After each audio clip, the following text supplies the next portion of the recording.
They advertise this as the world's smallest hobo stove. Now, I don't know how I'm supposed to cook a whole hobo with this, but you know what? Let's crack it open and see what we can do anyways.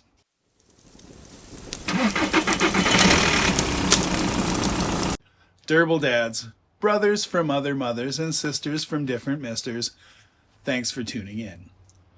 Today we're going to look at something I actually got for Christmas.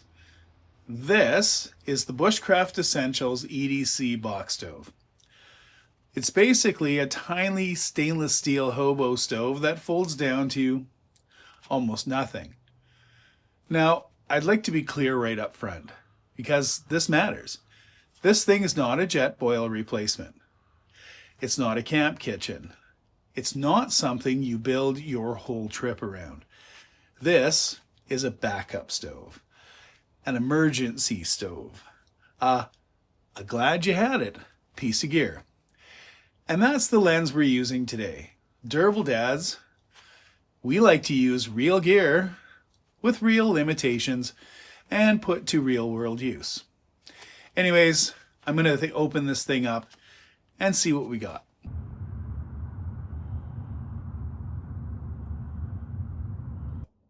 All right, we're on.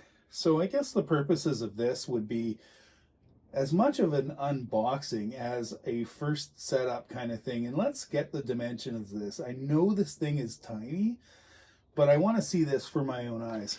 Okay, let's get this thing open. Okay. There he is. Fire starter for later. Ah, how appropriate. Okay. Nice little carrying case for later. Perfect. What do we got in here? All you need for bushcraft. Oh, is that a sticker? I think it is. Maybe. Let's check it out later. Okay, read carefully. Okay, the manual, the online manual. Okay. They have not numbered this, and there is, however, a picture on it. So yes, here goes. You're doing this with me. Okay. Ta-da. We're just going to fumble through this, and if it gets long, I'll delete this. But it looks pretty straightforward. So, ta-da, slide it up. I guess you're supposed to keep it together. So, and then this one would be, let's see if I can get you a better angle here. All right. I hope this is looking okay and you guys can see it from either camera angle, because this is a bit awkward. Maybe we need to do one at a time. Because wow, I'm just wondering what I'm going to cook with it. I had a plan. And this might be, I might have to kibosh what plans I had. Okay, micro stove doesn't even begin to cover this.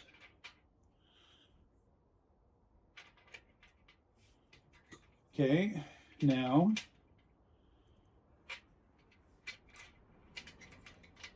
I think if you've ever assembled IKEA before, you're probably understanding the pain I'm feeling right now. Okay, so this might be one of those situations. Okay. We're going to come back up here and we're going to do this free floating.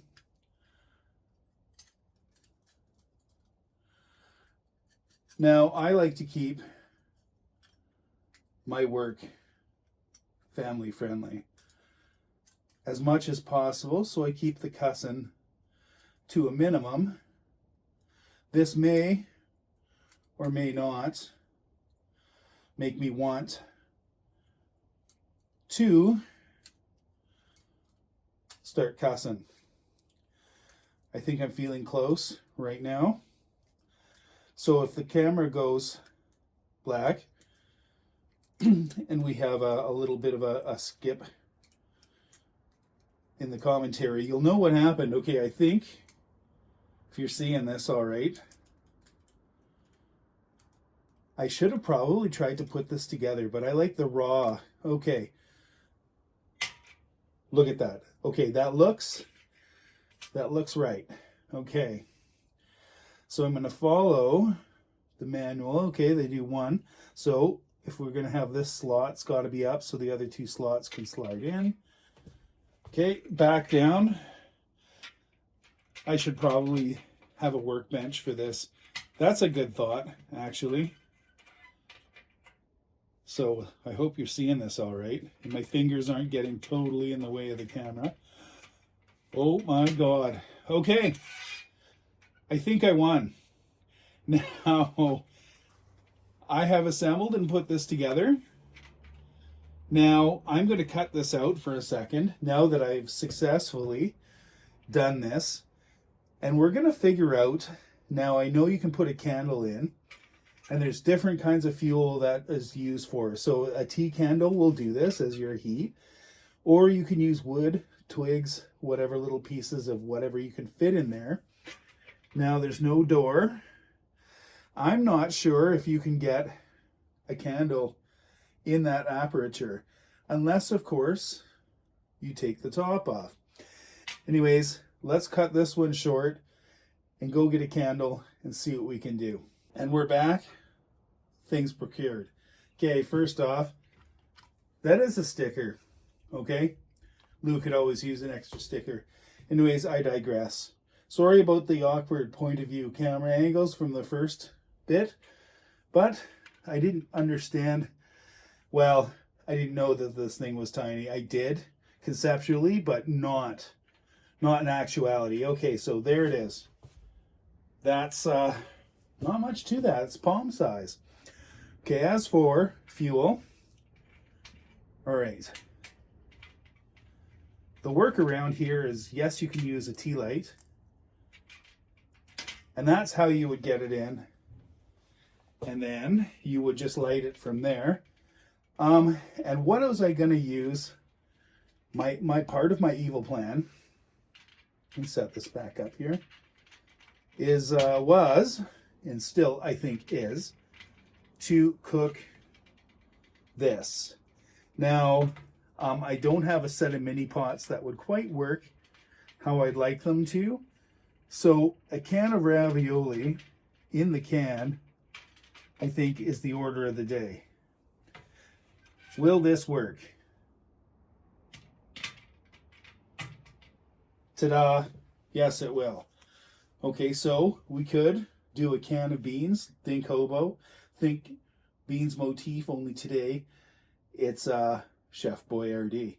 Okay, this works around. Now, we'll find out when I go and field test this, whether I'm actually going to be using that as a fuel source or some twigs. All right, this is pretty cool. Now let's see if this thing actually works. Hey kids, Durable Dads here, bringing you real gear tests, dad-approved tips, and adventures that actually work. If you're one of the 86% watching but not subscribed, hit that button. It's one click for you, and it keeps this party rolling. So, out of the box, this thing is about as simple as it gets. There was the 4 stainless panels. There's no moving parts. They jiggle, maybe. There's no gimmicks. And you know what? No proprietary fuel. And you know what? This thing will fold flat and go back in his bag, which I really like. Especially for vehicle kits and bags where, you know, space matters more than comfort. So once I've assembled it here, it's going to go back together in about 10 seconds. There's not really much of a learning curve. You saw it. If you can build IKEA furniture without crying, you're going to be good.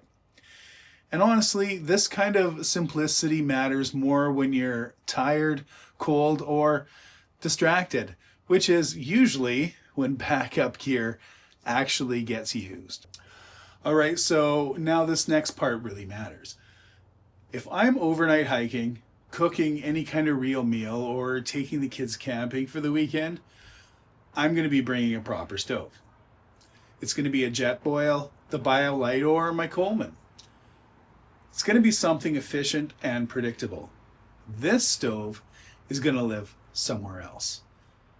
Think of this as more of a day pack backup, living in the adventure kit, perhaps an emergency vehicle kit item, a bug out bag piece, or a truck won't start and now we're improvising situation.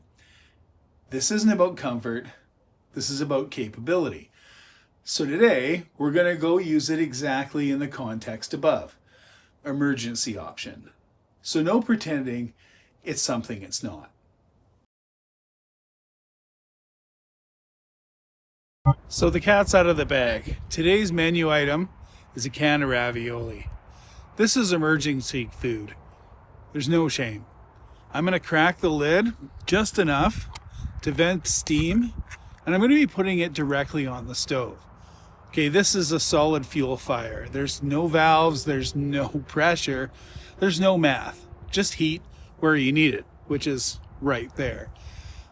Yeah, it's slow, but slow is fine when you're cold, tired, wet, or just need calories more than culinary excellence.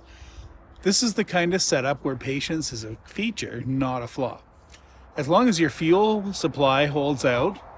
As an aside, this thing can hold a candle too if things get dicey, which is what I've opted for.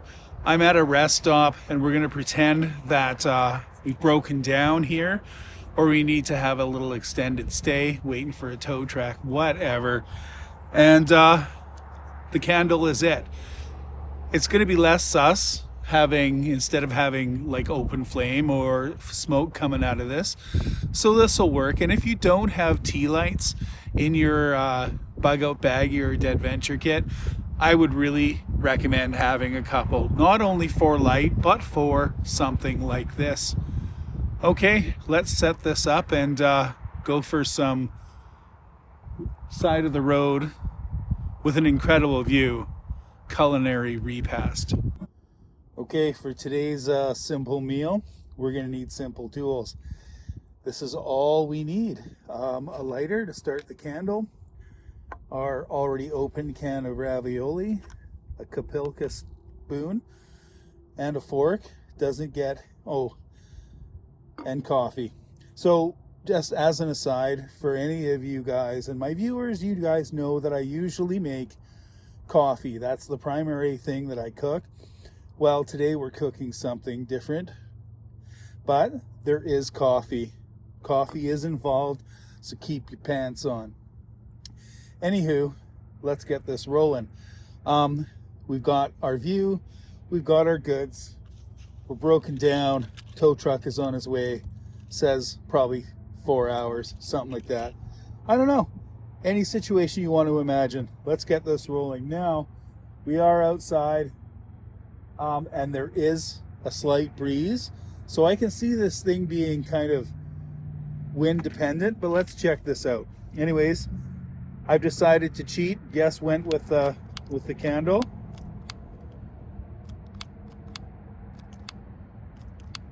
Ooh, the wind.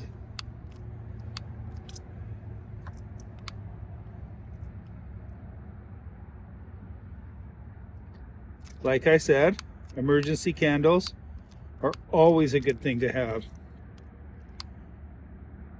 If you can get them lit, that is. All right, there we go. Now, I've previously ascertained that one can of free advertising for Chef Boyardee, because really, I guess they need it, will fit on this stove in the absence of a small pot. So I have no idea how long this is going to take. Yeah, it's probably going to be super slow, but I've got a great view and I might as well just go and enjoy that view while this is happening.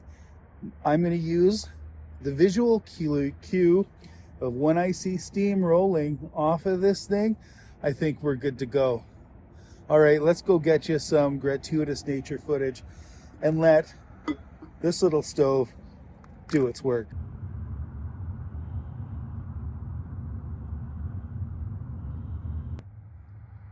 Well, you're broken down on the side of the road. You're at a rest stop. You're waiting for a tow truck. And a candle is cooking your lunch. However, the restaurant you're eating at has one hell of a view.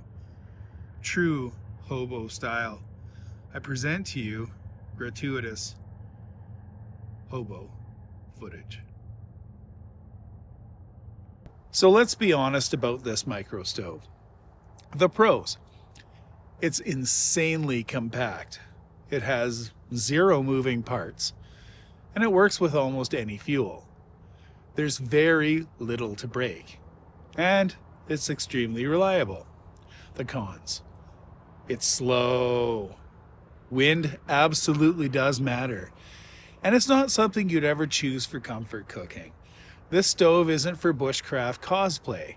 This stove is insurance.